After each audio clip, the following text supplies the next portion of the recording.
Hello everyone, नमस्कार। आप सभी का स्वागत है। और आरआरबी के पिछले 2 महीनों से हम लोग लगातार मेहनत कर रहे हैं, आरआरबी एग्जाम पे फोकस कर रहे हैं। और हम सभी लोगों का ये कहना है कि इस बार आरआरबी एग्जाम हमें क्रैक करना था। और आपने देखा भी होगा कि काफ़ी समय से बहुत मेहनत की गई है आपके साथ में। 8 घंटे की मैराथन हो, चाहे अर्थमेटिक की, डीआई की, 1000 डीआई की सीरीज मैंने आपके सामने रखी कि यार इससे टफ तो पेपर नहीं जा सकता।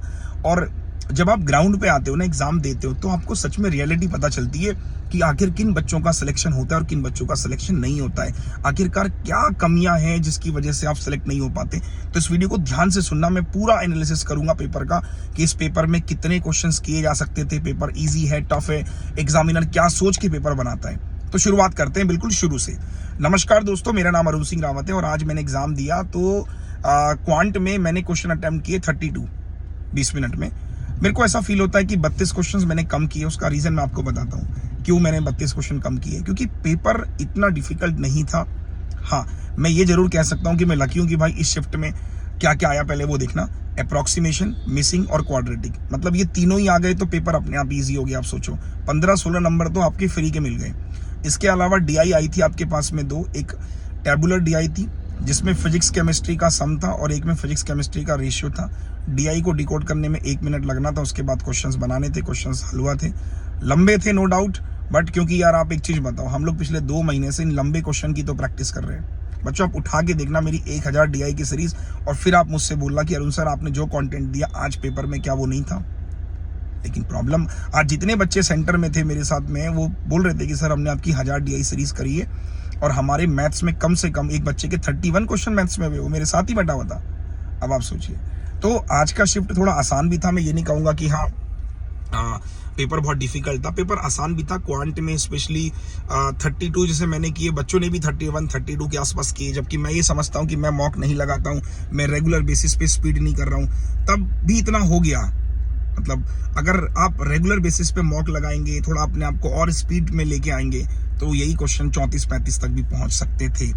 अब मैं आपको बताता हूँ कि कैसे पहुंचते, है ना। ये तो आपको सुनने में बड़ा आसान लग रहा है कि यार 32 हो गए तो शायद हलवा पेपर होगा। नहीं, ऐसा नहीं था। देखिए, अब पूरा पेपर को समझते हैं। जब पहला क्वेश्चन मेरे सामने खुला तो क्वेश्चन वॉज फ्रॉम डीआई। ये मुझे आती है, मैंने स्किप करी, मैं मूव ऑन कर गया 5वें नंबर पे फिर मुझे डीआई दिखी 6ठे नंबर पे। मैं फिर स्किप करके आगे बढ़ा और मुझे 11वें नंबर पे दिखा मिसिंग सीरीज। 6 क्वेश्चन मैंने सीरीज के बनाए। सीरीज को भी मैंने, जो क्वेश्चंस मेरे ओरल बन रहे थे मैं ओरल बना रहा था, जिसको जरूरत पड़ रही थी लिखने की उसको लिख रहा था। जैसे मैं देख रहा हूँ बच्चों की हैबिट होती है कि वो क्वेश्चन, जैसे एक था 2160, 360, मतलब वो दिखते ही बन रहा था कि divide 6, divide 5, divide 4, divide 3, divide 2। क्या उसको लिखना चाहिए था? Time waste. दूसरा, आपने देखा कि नंबर सीरीज 6 की 6 बहुत लड्डू थी, कोई डिफिकल्ट नहीं थी। इसके अलावा फिर मैं गया अप्रॉक्स पे भी आप देखोगे कि कैलकुलेशन जो आप पेन पेपर पे लिख रहे हैं, आप वही कैलकुलेशन लिखो जिसकी जरूरत है। फॉर एन एग्जांपल, वहां पे लिखा है अप्रॉक्स में 499, तो आप उसको 500 लिखो ना यहाँ पर। 500 भी क्या आपको दिख रहा है कि नंबर तो मेरा ओरली कट रहा है ना। जैसे 3600 परसेंटेज था एक, अब 3600 परसेंटेज मतलब 3600 रूट के अंदर था, तो बच्चे उसको लिख रहे हैं 3600। जरूरत नहीं है भाई, आप उसको 60% का मतलब 3/5 लिखो ना सीधा। तो ये आपका टाइम सेविंग अप्रोच है। शायद यही रीजन है कि जिसके अटेम्प्ट ज्यादा हुए वो इन टेक्निक्स को फॉलो करता है। अच्छा, दूसरा क्या है कि जब मैंने ये सब किया 15 क्वेश्चन, फिर मैं डीआई की तरफ गया।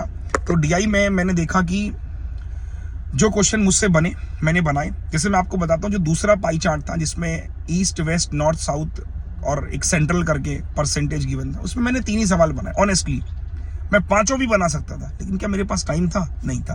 तो मैंने क्या किया, उसके 3 ही क्वेश्चंस बनाए। अब 3 भी मैंने कैसे बनाए, जैसे एक में क्वेश्चन आया था कि इन जैसे नॉर्थ और ईस्ट का सम कितना परसेंट मोर है उससे फॉर एन एग्जांपल, तो वो आया था कि दोनों का सम 45 हो रहा था, वो 40। तो मैंने उसको परसेंटेज से सॉल्व किया कि ये 45 से 40 से कितना ज्यादा है, 5/40, 1/8, 12.5% ढूंढा, मैंने आंसर मार्क कर दिया।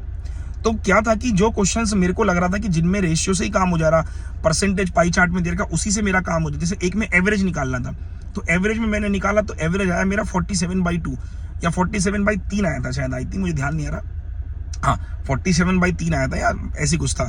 तो 47/3 आया था, 3 इंटू 1800 से करता। अब 47 का सीधा 6 गुना, तो 6 7 42। मैंने कहा लास्ट में ऑप्शन कौन सा, के लास्ट में 2 होगा, तो मैंने वही ऑप्शन पिक किया जिसके लास्ट में 2 था, एक ही ऑप्शन था। ये थोड़ा स्पीड इनहेंस करती है। और ये ऐसा नहीं कि मैंने नहीं बताई है, जो बच्चे मेरे कोर्सेज से पढ़ रहे हैं, मेरे यूट्यूब क्लासेस से पढ़ रहे हैं, उनको ये बातें सिखाई गई हैं। मैंने ये सारी बातें मैंने आपको बताई है बच्चों। तो ये चीज़ें आपको काफ़ी इम्पैक्ट डाली, काफ़ी हेल्प किया इन चीज़ों ने। इसके साथ साथ अगर मैं आपको बताऊं कि और कहाँ पे स्पीड आई, अर्थमेटिक के आखिरी के 3 क्वेश्चन इतने लड्डू थे यार। बोट एंड स्ट्रीम का क्वेश्चन मुझे अभी भी याद है, वो कि बोट 3 गुना है करंट का, डाउन स्ट्रीम में आप 60 गए, 2 घंटे लगे, 2 घंटे, हाँ 2 घंटे लगे। सेम डिस्टेंस अप में जाओगे कितना समय, क्लर्क लेवल क्वेश्चन। दूसरा क्वेश्चन कि उसका मिल्क वाटर का, कि पानी, दूध पानी से 4 लीटर ज्यादा है, पानी में 8 मिलाएंगे तो रेशियो 7-8 हो जाएगा। एक पाइप एंड सिस्टम का क्वेश्चन है कि पाइप ए 12 में, पाइप बी 15 में, दोनों ओपन किए 5 मिनट तक, उसके बाद बी को बंद कर दिया, सी को ओपन कर दिया, सी एम्प्टी पाइप है, अगले 5 मिनट में टंकी भर गई, सी की एफिशिएंसी आ जाती, सी अकेला भरेगा तो कितना समय।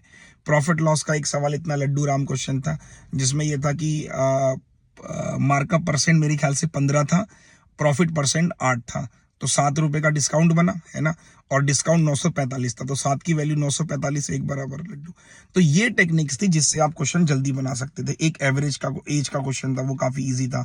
एक उसका क्वेश्चन था, क्या नाम है उसका यार, टाइम एंड डिस्टेंस का क्वेश्चन है कि 60 किलोमीटर की स्पीड आपकी कार है और 90 किलोमीटर का ट्रक है। पहले कार चलती है 1 घंटे, उसके बाद ट्रक ने उसको ओवरटेक कर लिया, तो 2 घंटे में उसको रिलेटिव स्पीड उनकी 30 थी, 2 घंटे में ओवरटेक कर लेगा। तो आप देखोगे कि यार मतलब जितने भी बच्चे इस रिव्यू को देख रहे हैं उनको क्या सीखना चाहिए, और मैं क्या आपको इसमें रिव्यू में बता रहा हूँ कि पेपर ना, एग्जामिनर ये सोचता है कि आपको जो पेपर में करना है वो करिए, आप किसी भी सवाल पे मत अटकिए। जैसे एक बच्चा बोल रहा सर डीआई में बहुत टाइम लग गया। अरे भाई क्यों? मैंने कहा ना, मैंने डीआई के एक सेट के पूरे 5 किए, दूसरे सेट के मैंने 3 ही किए। क्या मैं 2 क्वेश्चंस नहीं कर सकता था? मैं कर सकता था, बट मेरे को दिख रहा था कि जितने में मैं वो करूंगा तो उतने में मेरे 2 अर्थमेटिक हो गए। मतलब जितने में मेरा एक वो डीआई का सवाल बनेगा उतने में मेरे 2 अर्थमेटिक हो गए। तो ये कुछ समझदारी वाली चीजें हैं, अगर हम इम्प्लीमेंट करोगे तो शायद होगा। बाकी जिनका एग्जाम फिर भी खराब हुआ, डोंट वरी, आरआरबी क्लर्क का एग्जाम है 17-18 तारीख को, उस पर फोकस करेंगे। मेरी यूट्यूब क्लासेस रात के 9 बजे होती है, स्टार्ट कीजिए, देखना शुरू कीजिए, फॉलो करिए मुझे, और आपको डेफिनेटली क्वांट में बहुत हेल्प मिलेगी। आज काफी सारे बच्चे थे जो आए सेंटर में, जिन्होंने बोला सर आपकी क्लासेस से बहुत इंप्रूवमेंट हुआ, बहुत हेल्प मिली। मेरी तरफ से ऑल द बेस्ट। आप लोग अपने कमेंट करिएगा आज के शिफ्ट में, मतलब मैं मानता हूँ कि शिफ्ट सबसे आसान शिफ्ट थी मेरे अकॉर्डिंग। बाकी आप कमेंट करिएगा आपने कितने क्वेश्चन अटेम्प्ट किए, और कट ऑफ पे भी मैं इसकी वीडियो घर आके बनाऊंगा फिर, ठीक है। चलो, जय हिंद, बाय बाय, टेक केयर।